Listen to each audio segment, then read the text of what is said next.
Today I'm going to show you guys how to make a beat on Ableton. Now, some of the keybinds I'll be using is different on Windows because I'm on Mac, and also the screens can be a little stretched because Mac screens aren't the same as Windows screens.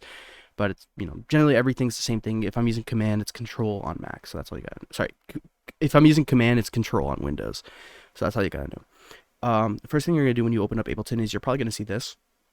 Don't worry about that. If you want to get rid of this, you can either go this side or this side. This is like in FL Studio terms, this is like the pattern window. It's like where you can place patterns, but I'm not gonna lie, I don't use this because it's just a little annoying and confusing. I like to use this as almost like a mixer window, but you can press tab or you can just go right here. Now, first thing you're gonna want to do is do Command or Control, comma. And then what you're going to do is select your driver type, select your input, select your output, and then select your sample rate. This is basic audio stuff, so you should know what this means, but if you don't, this is your input is the microphone, and the output is what goes into your headphones. And the driver type is dependent on if you're using a specific interface with a specific driver or whatever. But on Mac, it's core audio. At least that's what I know. And sample rate is how high quality it is. Buffer size is like how fast stuff gets sent back to you. So this is really for like live recording and stuff, but I don't need like a very good sample rate because I'm doing basic beats and stuff. I should probably also explain, this tutorial can work for any kind of person who makes any kind of beats. It could be for underground beats, it could be for, pop stuff, it could be for literally whatever you want. This is just a basic tutorial. So first thing you're going to see is this, press tab to get rid of it. I think I said that already. And one more thing, go to your plugins, turn on audio units version 3, and then VST, and then VST3, and then click rescan if you need to. And if you had any plugins beforehand, you should see them now all in your plugins tab. So first thing you're going to want to do is you'll probably have like 2 MIDIs, 2 audios. You can get rid of these if you want to, but I like to just use them because it's like whatever. But to be able to create a specific lane, which is like a track lane, like this thing right here, is you do Command or Control T to make an audio one, the Command or Control Shift T to make a MIDI one. So yeah, that's how you make the tracks. And let's just get on with making a beat. So for this, I'm not going to use any plugins because I don't know if people who start off using Ableton are going to have plugins. And I remember when I looked at tutorials when people were using plugins, it gets really confusing. But I will use a plugin later on, but starting off with just basic audio instruments that are already put into Ableton. So what we're going to do is we're going to go over to instruments and we're going to just type in wavetable. Think of this, if you don't really understand how this works, this is basically like Serum. It's like, it's how every single sound that's digital is kind of made. Basically right here is this is the kind of the sound it makes, how harsh it is or how harsh it isn't. It's literally the wave that's being played. This is kind of like an EQ thing, so you can make it low frequency or high frequency. You can change it here. You can make it only mids, just other stuff you don't really need to worry about. This is the res. It kind of, changes how like higher specific frequency can be. Once again, we're just not going to touch this. If you want to reset everything, you just double click on it. And what you're going to want to do is right here, this is your amp. This is basically how the sound is played. So this is kind of the attack. This is how lower the sound can get. And then this is kind of like just like a basic like how the sound plays when you hold it. And then right here is like the little how do I explain it? It's like the release. So if you were like let go of a key, instead of it just if I had it like this, it would just stop automatically. But if I had it like this, it would kind of play longer. And same thing goes with like everything else. This is the LFO. This is how the wave is played, but let's not get too ahead of ourselves. So if we want to be able to play the sound on our keyboard or your MIDI keyboard, I'm pretty sure you don't have to turn this on if you have a MIDI keyboard, but you can go right here or press M and it turns on the MIDI. So now every button you press will be that. So you can see I can change the attack. Make it quick. Change how I can make it go like this.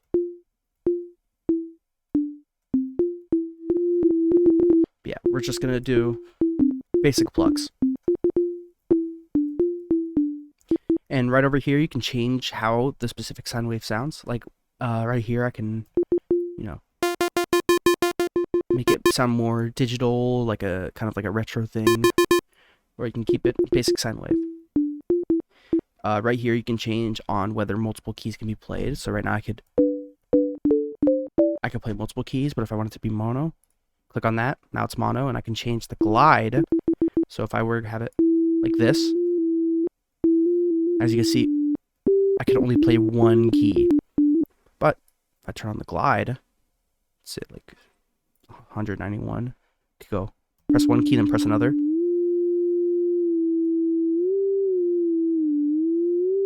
So it's cool if you want to do that. I recommend just putting it in 45. But yeah, it's like whatever. But we're keeping it as a basic pluck. So now what we're gonna do is I'm gonna show you how to place MIDI, how to actually, you know, get it onto your playlist. So once again, you can do it here, but I really don't use this. I like using this more. All you're gonna do is you're just gonna double click on your lane, and it creates a little MIDI clip. Now, before you try to make it longer, if you do make it longer, this isn't actually a whole MIDI clip. Instead, it's just this one, but duplicated 3 times. So if you want it to be a longer MIDI clip, you're going to go down here and uncheck loop. It's really annoying. I don't know how to fix it. I don't think there is a way to fix it to make it automatically turns off loop, but you know, it's whatever. But yeah, basically what you do is you turn off loop. Now you can actually make it longer. So as you can see, the size of the playlist down here becomes smaller. Because if I had loop on, it doesn't actually really get bigger. All it's doing is just duplicating this. So we're going to do, so we're just going to have it 4. Right up here, you can change your BPM. So we're going to put it to 145. This is the little metronome. You can change the sound if you really wanted to, how the rhythm is. You can change how many bars that is like shown on here. You can change the signature. You can change the main key of the project or a specific lane. We're just going to do C major just for it. Now you can also tap the BPM if you really wanted to. But yeah, we're just going to double click on it. Usually when you already make it, it should show up. But if you click off of it, you won't see it. But if you double click on it, you can see the little audio lane and everything. All this, don't really worry too much about this. Only things you got to really worry about is this and this. So this is where your scale is. This is how you change the scale of what you're playing in, so it makes it easier. You can click the little highlight scale button to actually show which keys are in scale. It's the purple ones. And it might be in a different color for your Ableton. I'm not really sure, but if you click fold, you'll notice this doesn't do anything. But if you place down a note, it shows only the specific key that is that note in your project. Or generally, whatever notes you have, it only shows those lanes of where any notes are placed. So you can do, I like doing this for like hi-hats and stuff. But let's not worry about that right now. If you click scale, it shows only notes that are in the scale. Click this button, you can actually listen. And you can hear when you place. While when you have it off, you can't hear. But yeah, right here, this lets you change stuff. You can arpeggiate your notes. You can chop, connect, literally do anything with it. I like the strum effect, but that's not the point. Right now, what we're going to do is we're just going to create a basic little, just plucks. I'm kind of just placing it whatever. Like I don't really care where it's being placed. I'm just kind of doing wherever. It's for the sakes of the tutorial.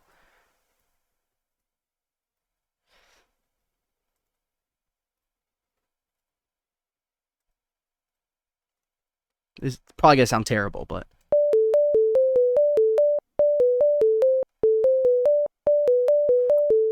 hey, yeah, hold on. But yeah, I should probably explain.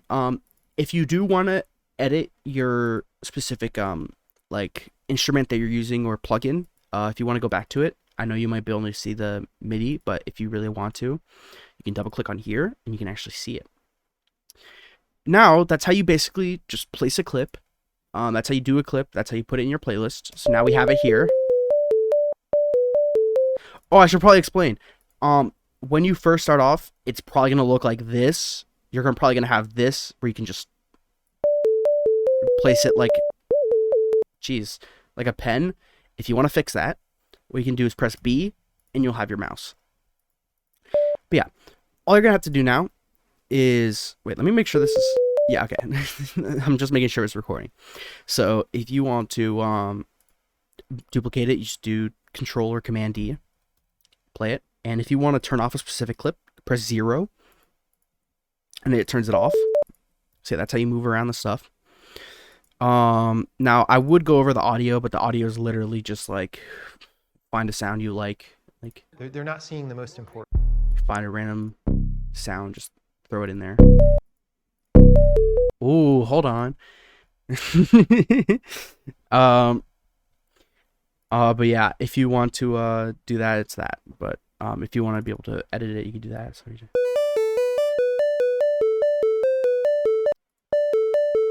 I should probably explain right here. This is the unison. You can change how the notes like are played.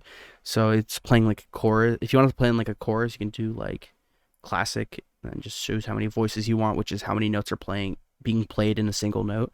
So one note is gonna be 3 voices. But I don't really like it that much.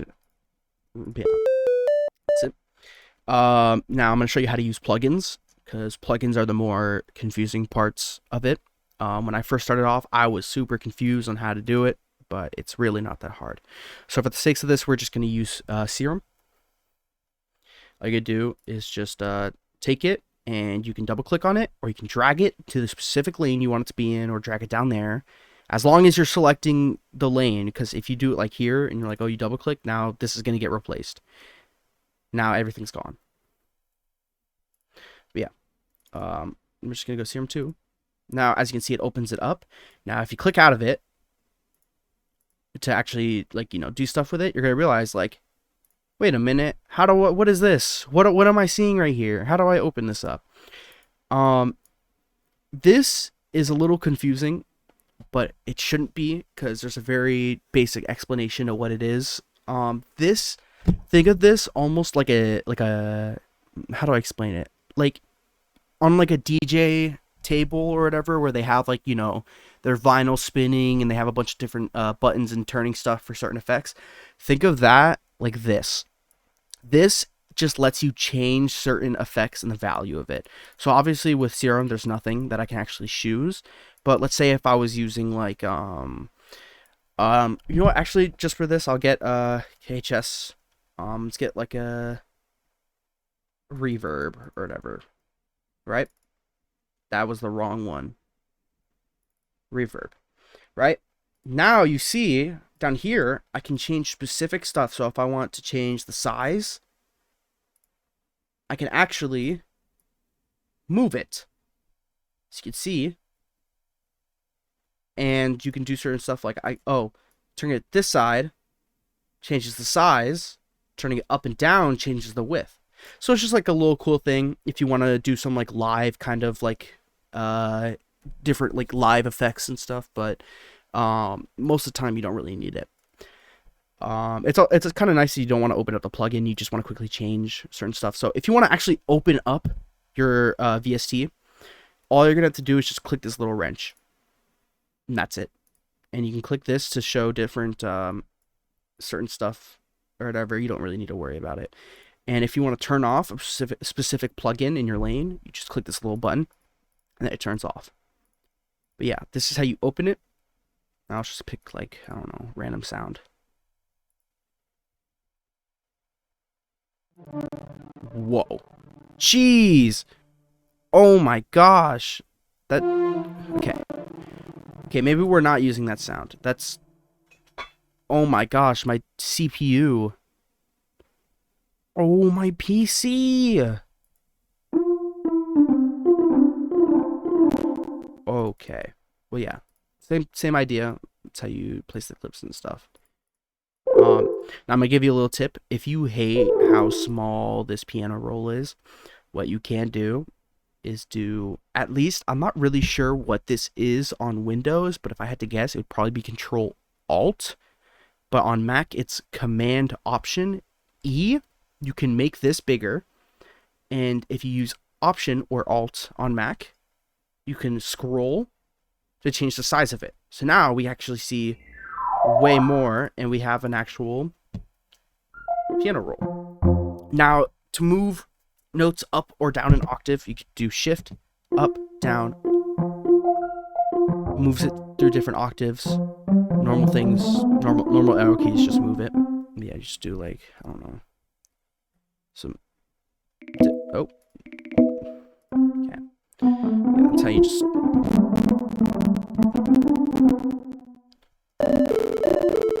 Whoa, I am lagging. Okay, I probably shouldn't try doing this while recording, but yeah, that's how you play stuff like that. That's basically it. Oh, you know what? I should probably go over how to do 808s and drums, because 808s get really, really confusing on Ableton.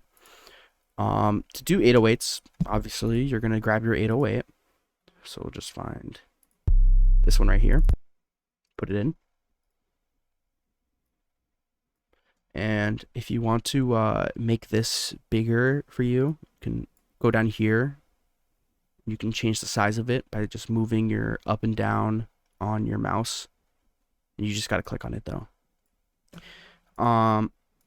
And for replacing 808s, if your 808s are out of key, to make sure they're in key is go to a specific note. So we're just going to go to C4, right? I'm just going to place it.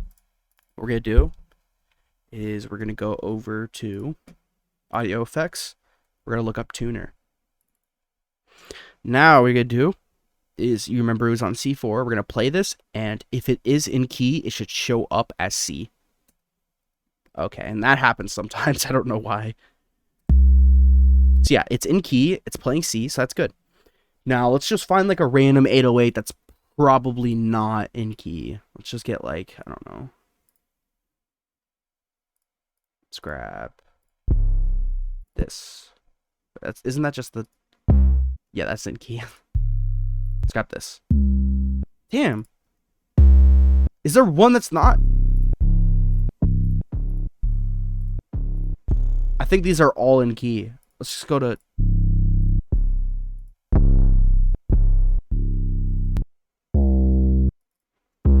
Yo. Okay. Wait, no, that's actually normal. Yo, I don't think I don't think I can find an 808 that's out of key. Yo.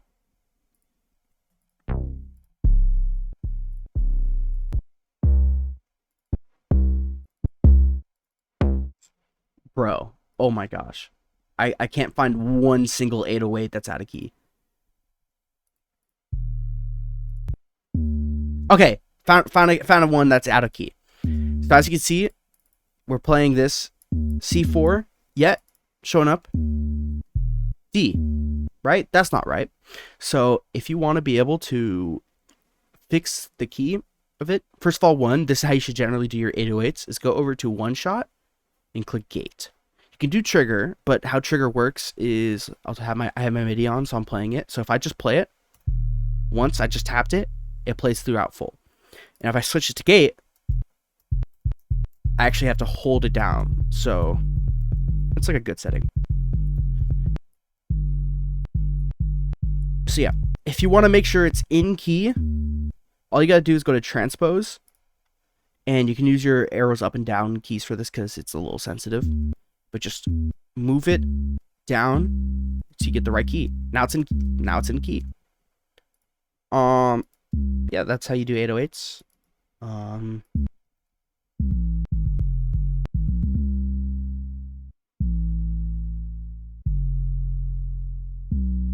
Yeah, that's really all you got to worry about. Doing drums is like the same on anything.